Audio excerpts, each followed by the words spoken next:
আসসালামু আলাইকুম। এই যে দেখেন আমার চীনা হাঁসের অবস্থা, ওই দেখেন কইটা বসে থাকে, উড়াল পেরে বহু দূর চলে যায়। হ্যাঁ, এদের জন্য যে বেড়া দিচ্ছে এগুলো কিছুই না, উড়াল পেরে ভিতরে যায় আসে, এই হলো ওদের অবস্থা। ওদের জন্য যে কি করা যায় এইটাই ভাবতেছি। তো আমি আরো একটা চীনা হাঁস কিনে নিয়ে আসছি,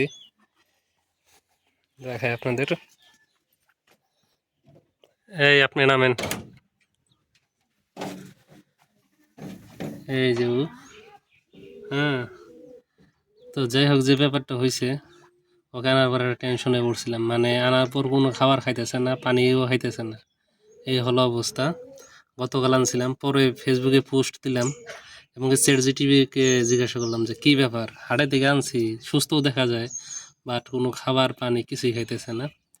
তো সেখানে আমাকে কমেন্টসে বলল, সেটা হলো চীনা হাঁস যদি হাট থেকে আনা হয়, দেখা যেতেছে বিভিন্ন ধকল যায়, এটা স্ট্রেস কাজ করে ওদের মাঝে। তো স্ট্রেসটা কাজ করার কারণে দেখা যাচ্ছে চীনা হাঁস নতুন জায়গায় যাওয়ার পর খাবার দাবার সব বন্ধ করে দেয়, 1 2 দিন 3 দিন তেমন খাই না। আমাকে বললো যে আপনার সমস্যা নেই, জোর জবরদস্তি করেন না, ওকে একটু রেস্টে রাখেন। হ্যাঁ, রেস্টে রাখলে দেখা যেতেছে ও ধীরে ধীরে খাবে। আমিও তো চিন্তায় পড়ে গেলাম যে এরকম নতুন একটা এত টাকা দিয়ে আনলাম একটা চীনা হাঁস, তো কী অবস্থা। পরে আজকে সকালে দেখা যেতেছে ঠিকই খাবার খাইতেছে, ও তো বাইরে বের হবে না। হ্যাঁ, এর জন্য ওকে ভিতরে খাবার দিছিলাম, তো এই যে খাইছে, আবারও দিছি, এই যে রয়ে গেছে খাইতেছে।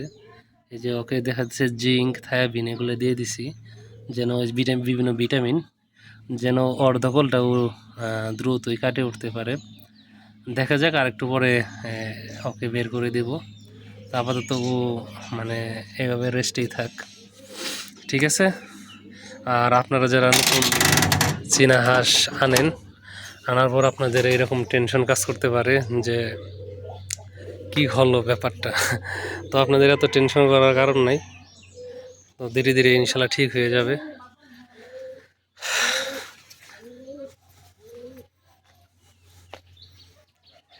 মুরগির বাচ্চা শুধু বের হয়ে যায়, ওরা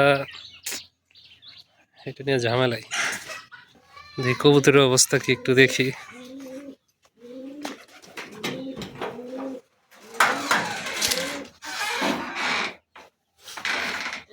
আচ্ছা, ওই যে ওরা ওইটাই থাকে, কালদম আর ওই যে ওইটা, ওরা দুইজন ওইটাই থাকে।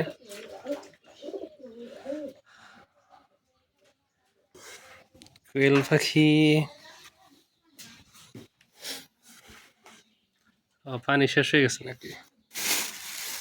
এই ডিমটা নিয়ে ঘরে রাখতে হবে, ডিম পারছে। যাই হোক, ভিডিওটি আজকে এ পর্যন্তই। ধন্যবাদ জানাই সবাইকে ভিডিওটি দেখার জন্য।